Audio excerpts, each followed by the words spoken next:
हजुरको चिन्तनमा मेरा सारा भावहरू गएर समाहित हुन्।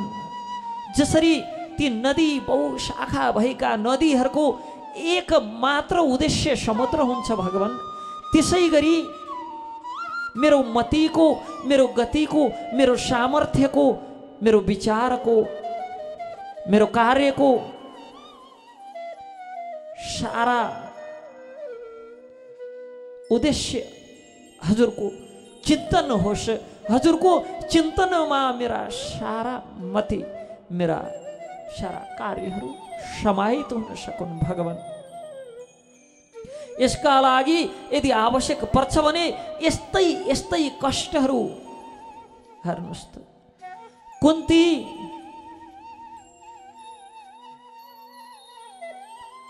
त्यो कर्णको जन्मदेखि लिएर आज भगवानले हस्तिनापुर छाडेर जाँदाको क्षणसम्म हर वार हर वखत केवल केवल केवल कष्टमा हुनुहुन्छ र तर पनि थप कष्ट, थप विपद, थप आपद माग्नुहुन्छ। किनभने यदि यो कष्टले, यदि यो आपदले, यदि यो विपदले मेरा प्रभु, मेरा परमेश्वर, मेरा भगवान, मेरा प्यारा श्री कृष्ण चन्द्रसँग मिलन गराउँछ भने, मलाई मेरा श्री कृष्ण चन्द्रको चिन्तनमा लीन गराउँछ भने, मेरा भगवानको दर्शन गराउँछ भने, यस्ता विपदहरू त वरदान हुन्। यत जीवनमा क्षण क्षण आइराख्नु पर्छ, क्षण क्षण आइराख्नु पर्छ।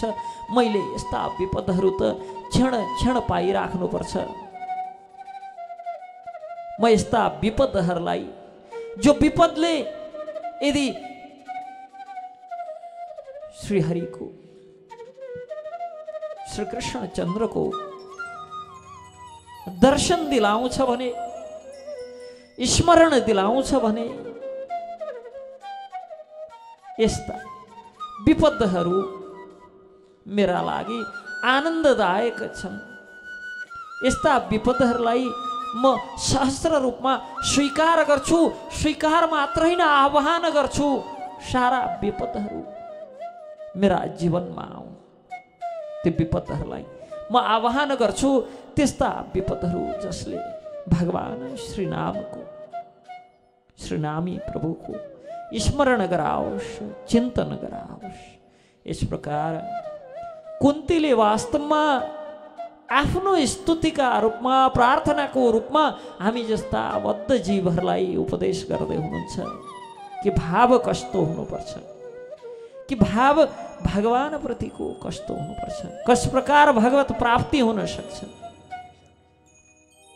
कस प्रकार भगवानलाई प्राप्त गर्न सक्छौँ, कस प्रकार भगवानको स्मरण हुनुपर्छ। जब कोई नहीं आता मेरा श्याम आता है,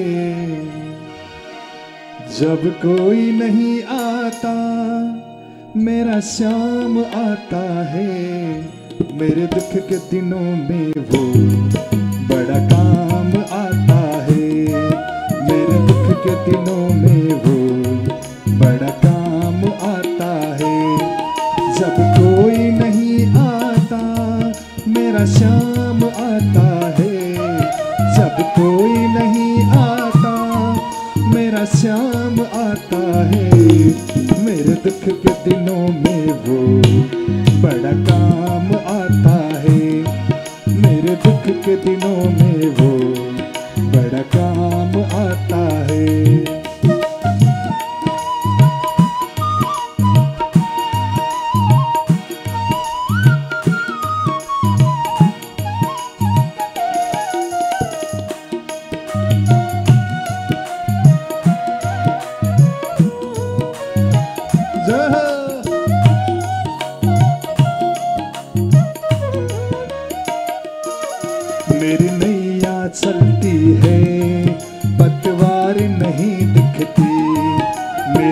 दुनिया चलती है, पतवार नहीं दिखती, किसी और की अब मुझको दरकार नहीं होती, किसी और की अब मुझको दरकार नहीं होती।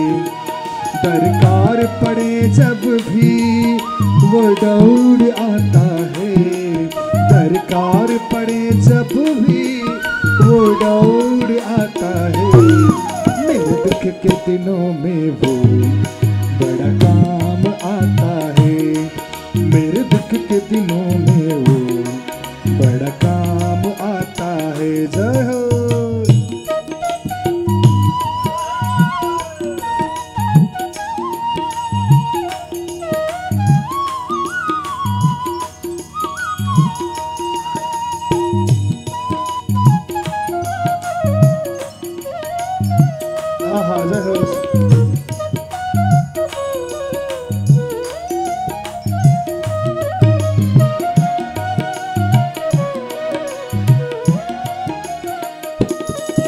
कोई याद करे उसको दुख हल्का हो जाए, कोई प्यार करे उसको वो उसका बन जाए।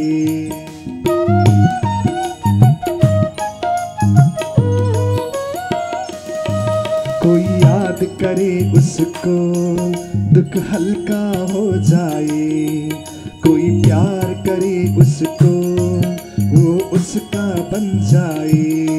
वो बिन बोले दुख को पहचान जाता है, वो बिन बोले दुख को पहचान जाता है। मेरे दुख के मेरे दुख के मेरे दुख के दिनों में वो बड़ा काम आता है, मेरे दुख के दिनों में वो बड़ा काम आता है। जय हो।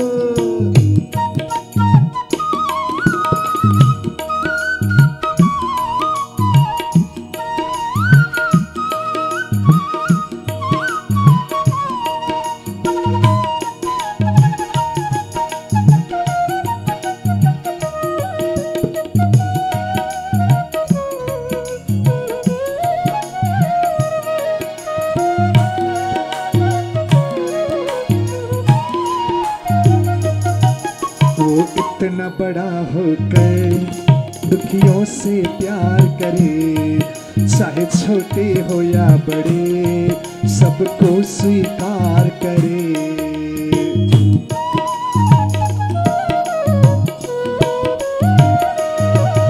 वो इतना बड़ा होकर दुखियों से प्यार करे, चाहे छोटा हो या बड़े सबको स्वीकार करे। वो इतना बड़ा होकर दुखियों से प्यार करे, चाहे छोटे हो या बड़े सबको स्वीकार करे। हम भक्तों का कहना वो मान जाता है, हम भक्तों का कहना वो मान जाता है।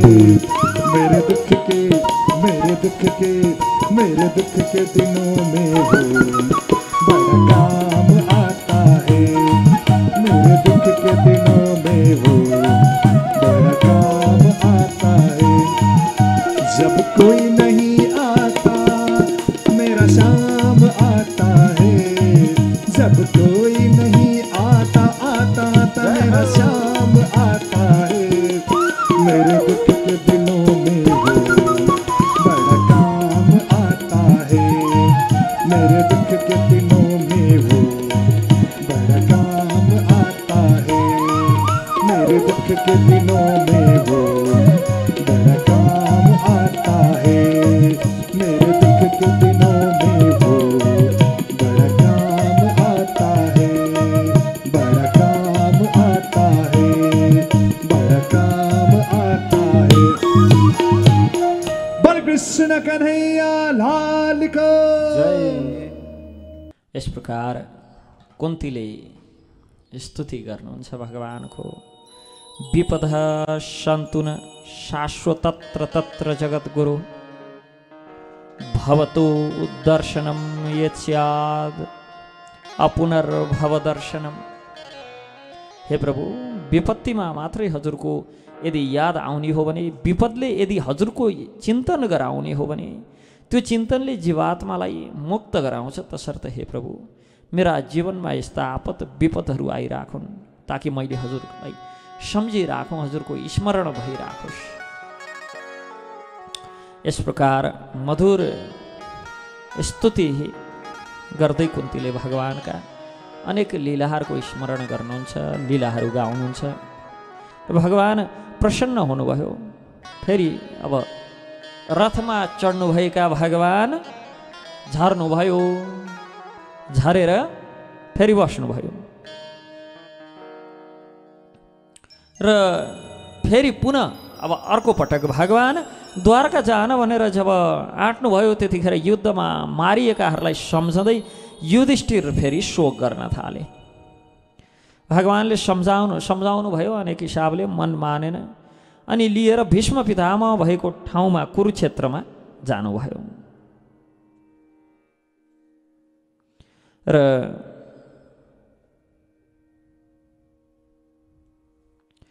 प्रयाश्चित गर्ने सम्बन्धमा यज्ञादिबाट प्रयाश्चित गर्नु युधिष्ठिरलाई कुनै पनि हिसाबले सम्झाइ बुझाइ गर्न सके पछाडि लिएर जानुभयो भीष्म पितामह भएका ठाउँमा र आजका दिनसम्म भीष्म पितामह त्यो बाणको शैयामा कष्ट सहँदै सुत्नु भएको छ।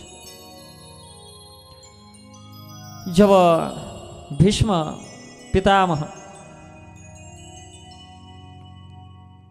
देख्नुभयो भगवान श्री कृष्णचन्द्र आउँदै हुनुहुन्छ, साक्षात् भगवान कृष्णको आगमन हुँदैछ, त्यो देखेर भगवान श्री कृष्णचन्द्रलाई दर्शन गरे पश्चात त्यो तीरको शैयाबाट नै, बाणको शैयाबाट नै भीष्म पितामह भगवानलाई प्रणाम गर्नुहुन्छ र तत्पश्चात युधिष्ठिरलाई अनेक हिसाबले सम्झाउनुहुन्छ। भीष्मले धर्म सम्बन्धी विविध वचनहरू बताउनुहुन्छ युधिष्ठिरलाई कि भक्त्या व्यस्य मनो यस्मिन् वाचा यन्नाम कीर्तयन् त्यजन् कलेवरं योगी मुच्यते काम कर्मभिः। सबै उपदेश दिनुहुन्छ, राज्य कसरी सञ्चालन गर्ने, के गर्ने, सबै उपदेशहरू दिनुहुन्छ। हामीले विस्तारपूर्वक त्यसको वर्णन यहाँ गर्दैनौँ। कुनै दिन छुट्टै बसाइमा, छुट्टै सत्रमा भीष्मले युधिष्ठिरलाई दिनुभएका उपदेशहरूको चर्चा गर्ने नै छौँ। आज केवल राज्य सञ्चालन सम्बन्धी आदि सबै उपदेश दिइसके पछाडि अन्तमा भक्त्यावेश्य मनो यस्मिन् वाचा यन्नाम कीर्तयन् त्यजन् कलेवरं योगी मुच्यते काम कर्मभिः। जो भगवान भक्ति तथा चिंतन एवं पवित्र श्री नाम को कीर्तनबाट, यन्नाम कीर्तन हरे कृष्ण कृष्ण कृष्ण हरे हरे, हरे राम राम राम हरे हरे। जो केवल श्री नाम को कीर्तनबाट भक्त को मन में प्रकट हुनुहुन्छ र त्यजन कलेवरम योगी मुच्यते काम कर्मभिः। जो भगवान भक्ति तथा चिंतन एवं पवित्र नाम को कीर्तनबाट भक्त को मन में प्रकट होने, ती द्वारा भौतिक शरीर जब त्याग्दा को समय में सकाम कर्म को बंधनबाट तुरंतै मुक्त दिने त्यस्ता श्री भगवान को आश्रय पाएर राज्य सञ्चालन गर्नु, सबै कार्यहरू स्वतः सिद्ध हुन्छन्। यस प्रकार उपदेश दिँदै जब भगवान श्री कृष्णचन्द्रको सान्निध्यमा युधिष्ठिरलाई ज्ञान दिँदा दिँदै उपदेश दिँदा दिँदै उत्तरायणको समय आयो। भीष्मले त्यो प्राण त्याग्ने उत्तम समय हो भन्ने सोचेर भगवानको स्तुति गान गर्न लाग्नुहुन्छ। इति मतिरुकल्पिता वितृष्णा भगवती शात्वतपुङ्गवे विवम्नि स्वसुखम् उपगणे क्वचित् विहर्तुं प्रकृतिम् उपेयुषिः यत् भव प्रवाह।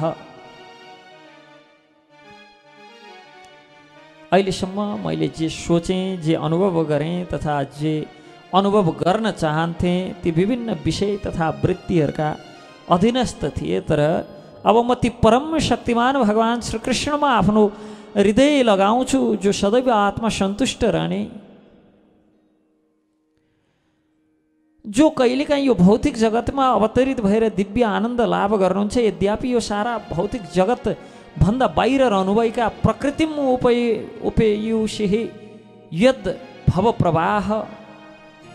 हे प्रभु, जीवनको यो अन्तिम घडीमा म बुद्धिद्वारा हजुरको श्रीचरणमा आफ्नो हृदयलाई अर्पित गर्छु। हे भगवान, जसले महाभारतमा हतियार लिन्न भनेर प्रतिज्ञा गर्नुभयो र आफ्नो प्रतिज्ञा केवल मेरा लागि छाड्नुभयो। त्रिभुवन कमनं तमालवर्णं रविकर गौरव राम्बरं ददाने बपुर लकलुक्लावृत्ताननाब्जं विजय सखे रतिस्तु मे नवध्य। हे अर्जुन का घनिष्ठ मित्र पार्थ सखा, हे जसले धरामा आफ्नो दिव्य शरीर सहित प्रकट भएर त्रिभुवन कमनम तमाल वर्णम, जो तमाल वृक्ष समान रंग का हे भगवान, जसको शरीर तीनै लोक रवि कर गौर वराम्बरम दधाने, जसका शरीर तीनै लोक त्रिलोकीका प्रत्येक जीवलाई आकृष्ट गर्ने, हजुरको त्यो चम्किलो पीताम्बर तथा चन्दन चर्चित कमल मुख मेरो आकर्षणको विषय बनिराखोस् र मलाई कुनै प्रकारले विजय सखे रतिस्तु मे नवध्य। कुनै प्रकारको मलाई आकांक्षाहरू, कुनै फल वरदान आदिको इच्छाहरू नहोस्। युधि तुरगर जो विदुम रह विश्वक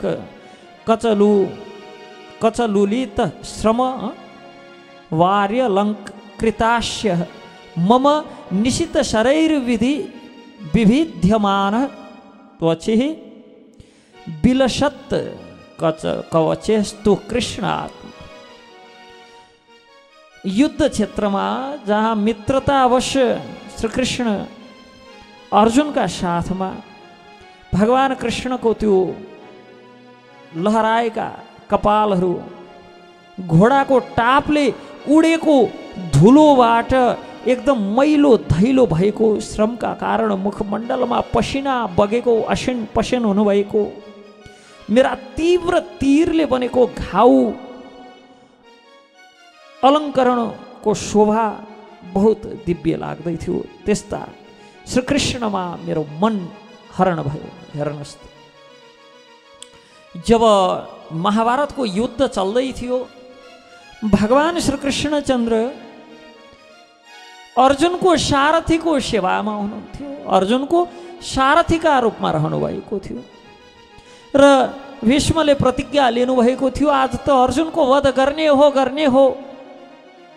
भगवान उठेर छाती थाप्नुहुन्थ्यो, तीरले भगवानलाई लाग्थ्यो अनि कवच टुटे, भगवानका कुण्डल टुटे अनि यी बाहुबाट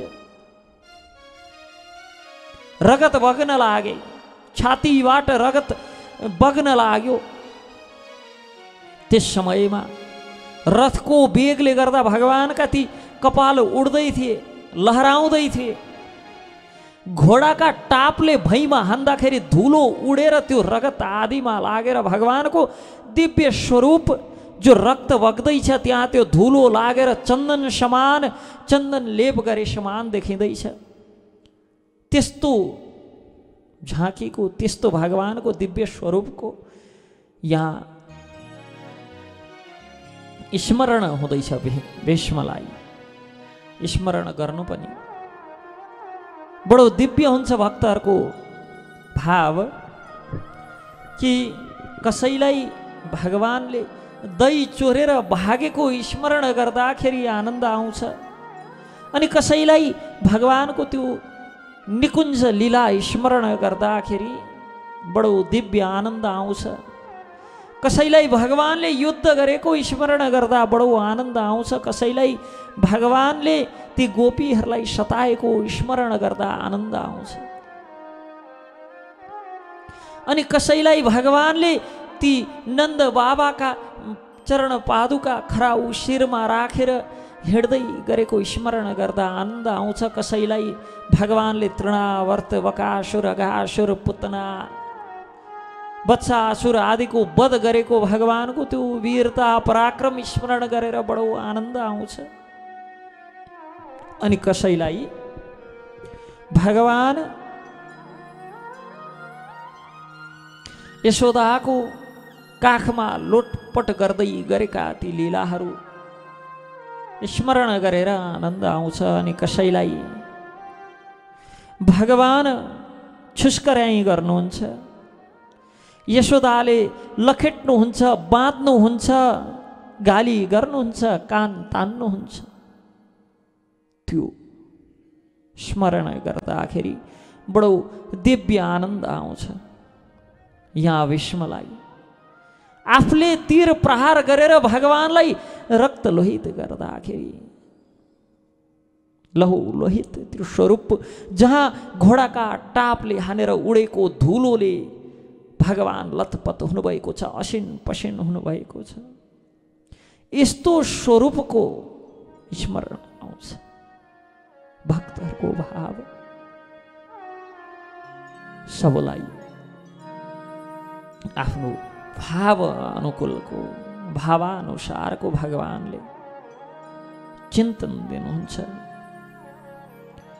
सपदि सखी वचो निस्म्य मध्ये निज परयोर्वलयोरथं निवेश्य स्थितवती परसैनिकायुरक्षणा रीतवती पार्थ सखेरतिर्ममास्तु। आफ्ना मित्र अर्जुनको आदेशको पालना गर्दै भगवान श्रीकृष्ण कुरुक्षेत्रको युद्ध स्थलमा अर्जुन तथा दुर्योधनको सैनिकको बीचमा प्रविष्ट भएर त्यहाँ स्थित भएर आफ्ना कृपा पूर्ण नजरले चितवनले विरोधी पक्षको आयु क्षण गर्ने हे भगवान, सब शत्रु माथि हजुरको दृष्टिपातले मात्र त्यो शत्रु विजय भइसकेको थियो। त्यस्ता हजुर परमात्मा परमेश्वर श्रीकृष्ण चन्द्रमा मेरो मति, मेरो मन स्थिर होस्। यहाँ अघि जसरी कुन्तीले भगवानका ती दिव्य लीलाहरूको स्मरण गर्दा यशोदाले लखेटेको, भगवान रोएको, भगवान भागेको, भगवानले रक्षा गरेको त्यस्ता लीलाहरूको स्मरण हुँदै थियो। त्यो मातृवात्सल्य, त्यो कुन्तीको भाव थियो। अब यहाँ भीष्मले भगवानको स्मरण गर्नुहुन्छ। रगतले लतपतिएका, असिन पसिन भएका, कवच कुण्डल तोडिएका, युद्धमा लागेका, जसका कृपा कटाक्षले मात्र, मधुर चितवनले मात्र दुश्मनी सेनाको आयु क्षीण गराइदिन सक्नुहुन्छ, शत्रुमाथि दृष्टिपात गर्नाले मात्र विजय निश्चित भइसकेका जो कारक भगवानको स्मरण गर्नुहुन्छ। हेर्नुहोस् त भक्तहरूको भाव। व्यवहित प्रीतना मुखम निरीक्ष स्वजनवदादमि विवाद विमुखस्य दोषबुद्धया कुमति महरदात्मविद्या यस चरणति परमस्य तस्य मेस्तु। जब युद्ध क्षेत्रमा अर्जुनले आफ्ना सक्षम सैनिक तथा सेनापतिहरूलाई देखेर अज्ञानले कलुषित हुँदै थिए,